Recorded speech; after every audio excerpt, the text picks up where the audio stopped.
You would mock me as well?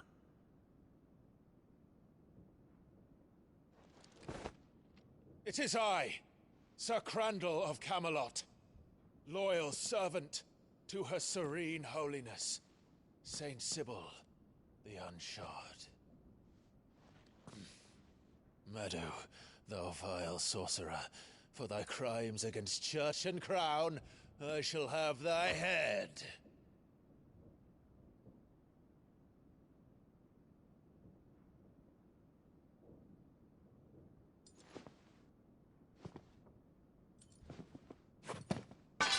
Curse thee, infectious flax wench. Even in death, must thou plague me still? Very well. I shall open the gates of hell, that thou might see thy charge once more.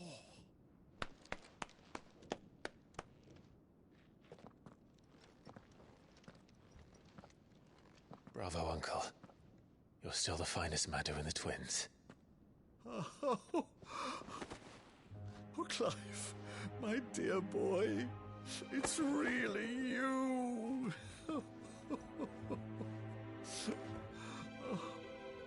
You always were fond of that scene from The Saint of the Sanctuary.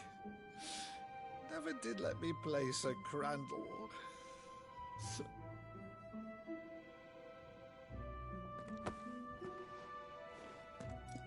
I have a favor to ask, Uncle Byron. Rutherford, inform the kitchens. There'll be guests.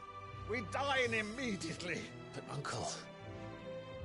You can't very well regale me with the tale of your miraculous preservation on an empty stomach.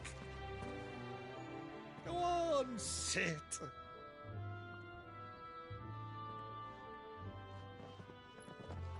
See that you use the good plates, Rutherford.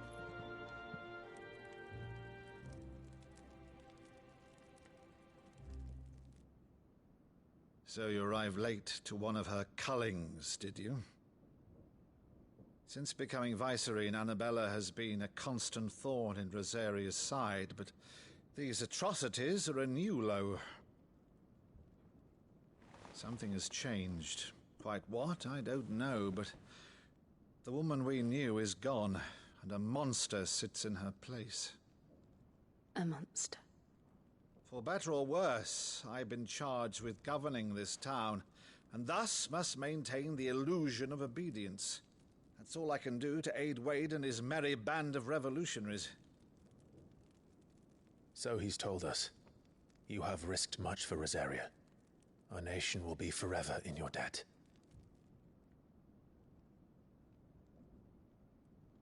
It has been 20 years, Clive.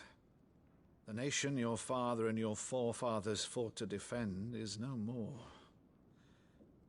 Perhaps it would be otherwise had I the courage of my brother.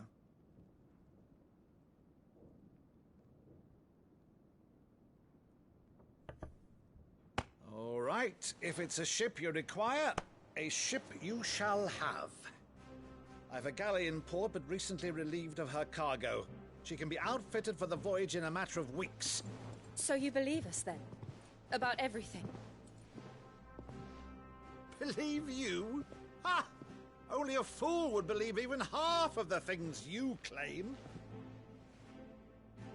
But until tonight, only a fool would have believed my nephew still lived. And besides, I have it on good authority that Clive is telling the truth. Whose authority? Your own, of course. You've always been a terrible liar. Is that true? It's not untrue. Let's say no more about it, eh? It wouldn't do to linger on my nephew's greatest failing.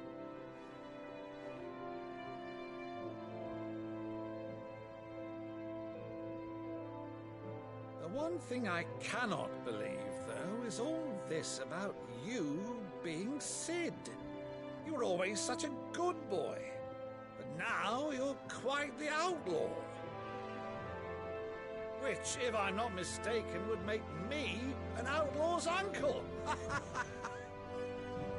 Right then, Who shall we pillage first? Rutherford, fetch me my cutlass. This will be fun.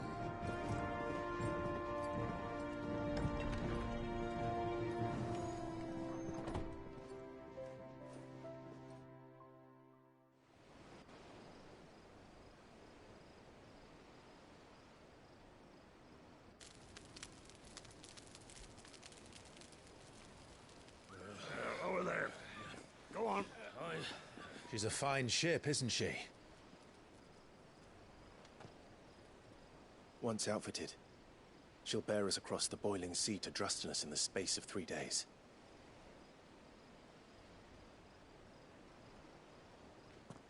Something on your mind?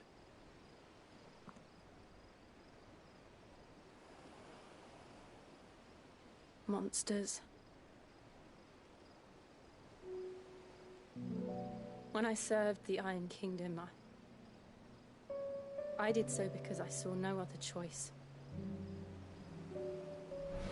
Because once they learned that the lash would not move me,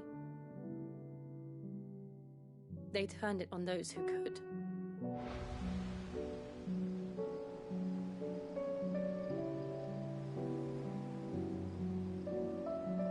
And so I became their puppet. I let them pull my strings, telling myself it was not my hand that swung the sword, but another's. I removed myself from the truth so I wouldn't feel the pain it caused.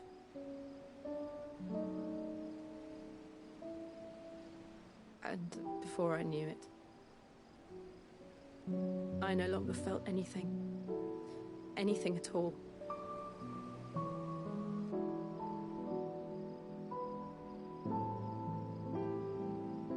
I had become a monster. Jill.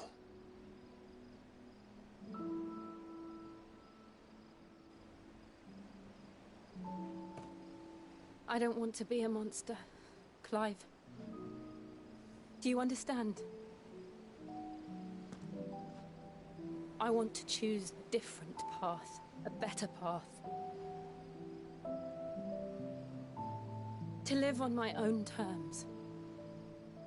But before I can do that, I need to come to terms with my past.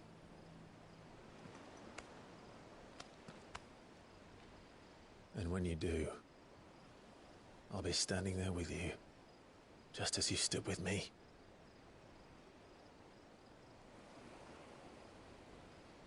Thank you, Clive. I must atone for my sins. Only then, when it's done, will the monster cease to be. Just promise me that you won't die with it.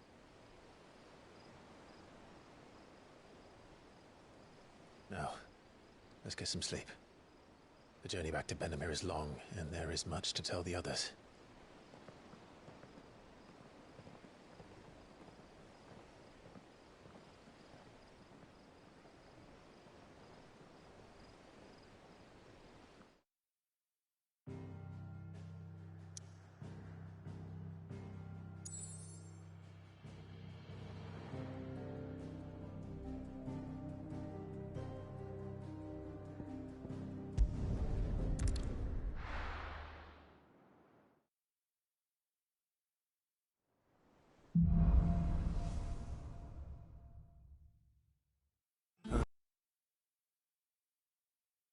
Waits us in the Iron Kingdom, but Vivian could probably make an educated guess.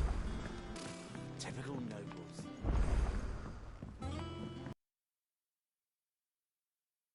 There are new billets posted every day. Clive! Oh, am I glad to see you? Is something... He ain't himself. And if I'm honest, he ain't been for a while. Normally it only takes a couple of drinks to perk him back up, but not this time. Something's getting him down. And whatever it is, he ain't telling. It's like he's lost his spark, you know? He's barely got enough fire in his belly to get the ump about stuff. But I'm thinking he might if we both bent his ear, because he respects you, innit? So, what do you say?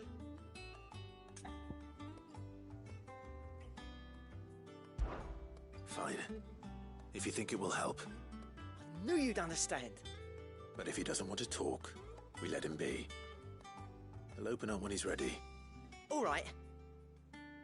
Now, he'll only smell a rat if we both turn up at once. So, I'll go first, and you can meet us at the forge. Wait a bit, then head over when you're ready.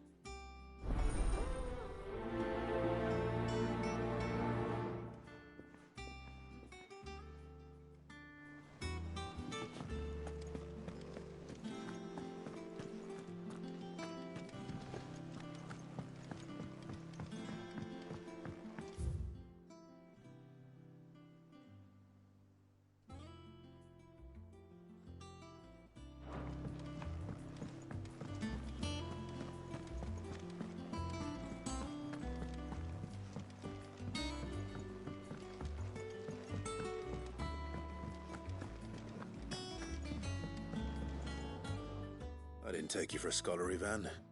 Oh, this? Well, it's Valisthea, a culinary pilgrimage. I borrowed it from old tomes. Seems there's no creature in the realm so foul it can't be cooked up into something delicious.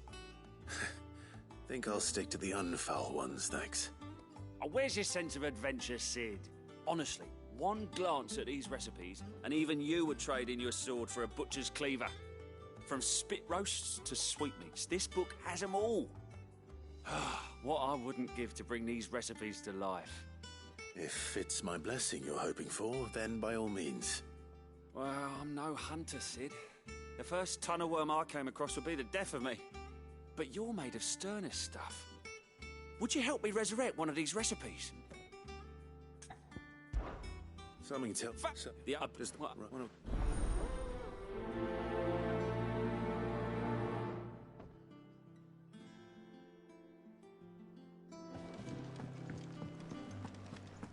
That monster's taken quite a liking to Lady Karen.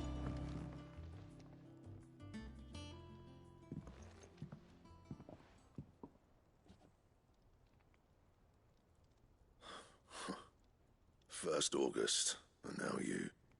What are you pair up to? What's it got to do with me? August was worried that something had been weighing on your mind. I thought you might want to talk about it. Did you now? I told you not to stick your nose in my business. What'd you go and do? Clive just wants to help, innit? What's so bad about that? Talk to him. You never know, you might feel better for getting it all out in the open. Please, mate. I'm worried about you. Phil, shut you up. It's nothing, really. Stupid. Not the sort of thing you bother people about.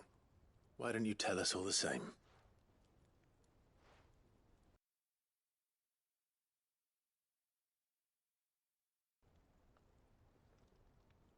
Karen and I having a right.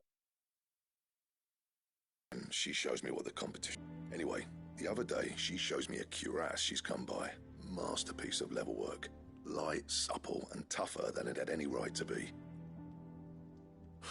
Made my stuff look like every clumsy shit. I should have brought the bastard thing there and then just to study it, but I was too proud.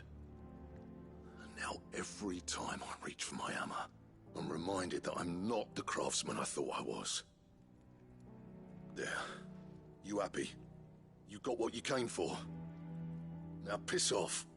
All right. We're going.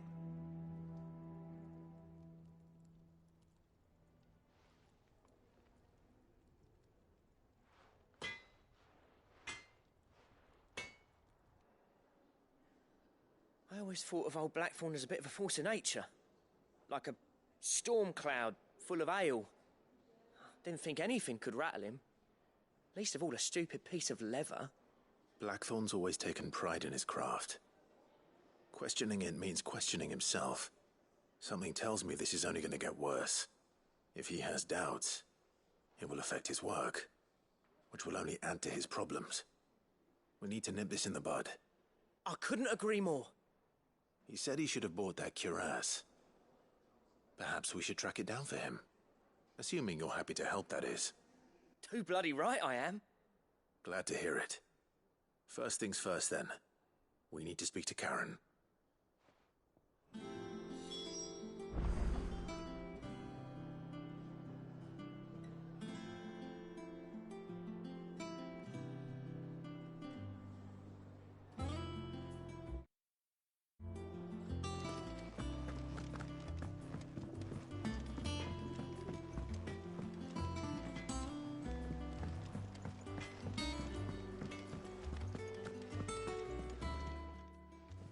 Karen, do you have a moment?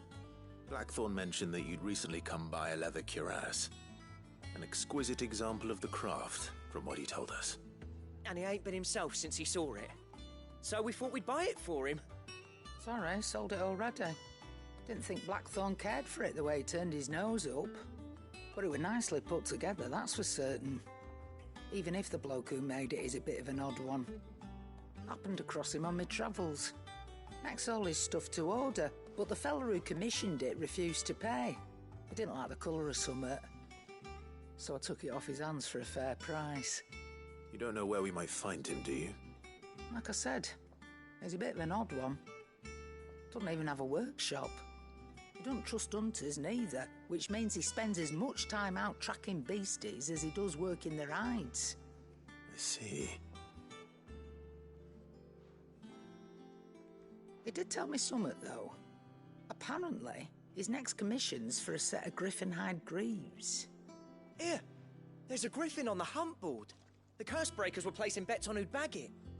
Now, where the bleeding hell was it sighted? Somewhere in Sambrec, maybe. Care Northern, that was it. Thank you, Karen. We'd be lost without you. At least you admit it. So, it sounds like going after that griffin might be the best chance we have of finding our roaming leatherworker. I'll leave the hunting to you if you don't mind. While you get on with that, I'll ask round the markets. See if I can't sniff out who he is and where he's hiding. Good idea. Hopefully one of us will be able to track him down.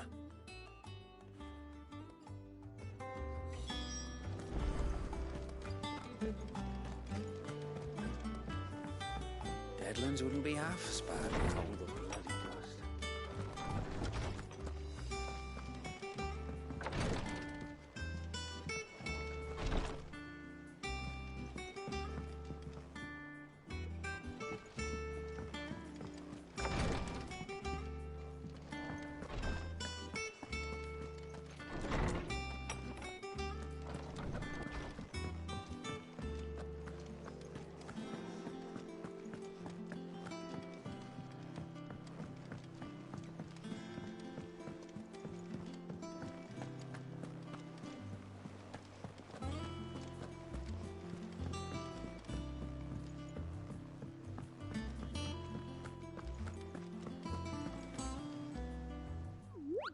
What's the matter, Nectar? The hunt board? It's where the curse just... Right, the people of the last...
Back again, Lord Rosfield.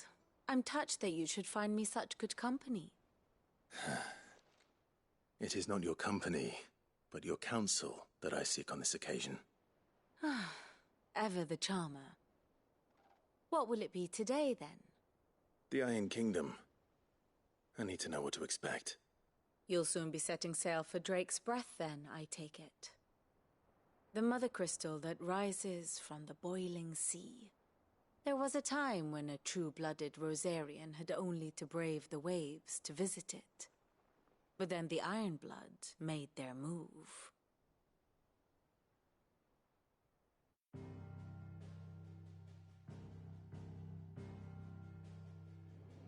As you know, the Iron Kingdom rules over the islands to the west of Storm. Or rather, its church does. But this is not the pragmatic approach to state religion employed by the Holy Empire to manipulate the masses. No, the Iron Kingdom is the literal embodiment of the crystalline orthodoxy.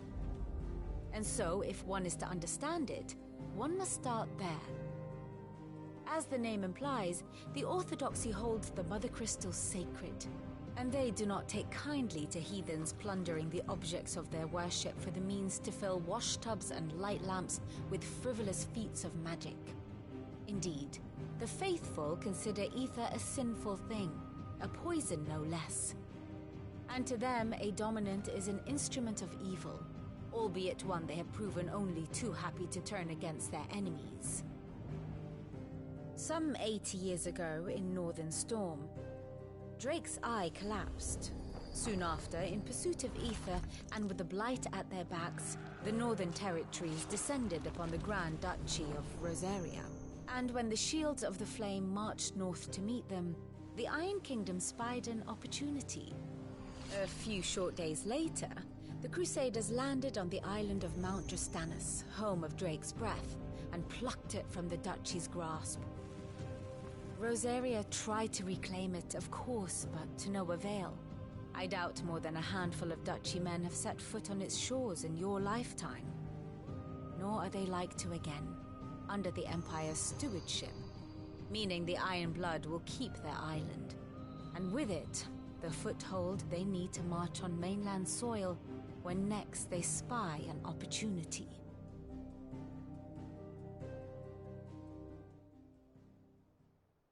The Mother Crystal is both the object of the Iron Blood's worship and their gateway to the continent, making Drastanus the holiest of holy grounds, from which the Orthodox Crusade shall one day sail forth to claim the remaining Mother Crystals, or die trying.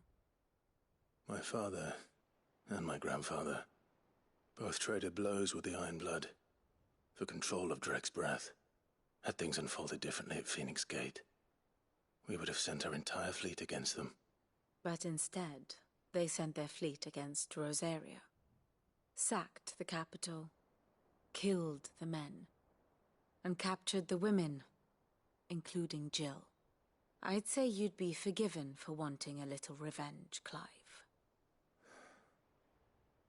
My only aim is to destroy the Mother Crystal. But thank you all the same. Not much else to do here. Let's see if Jill's ready.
Thank you for sticking with us. Those of us who are still here have to look after each other. Ah, welcome. Times may be hard, but if you got the gill, I got the goods. What can I do you for? Unwanted violets, if you have them. Though I'd gladly settle for learning what they are if you don't. Why, I haven't heard folk call them that since I was a lad. You're looking for scorpion tails. Unwanted violets is what folk used to call them back in the day. They turn a wicked purple when you boil them up, hence the name. Used to chuck them in the pot when there weren't nothing else on offer, when there was a war on, that sort of thing. Thankfully, times aren't yet as hard as that. And even if they were, you wouldn't find anyone selling them these days. Do the scorpions still live nearby? I dare say they do. 3 Reeds would be your best bet, if memory serves. Thank you. You've been most helpful.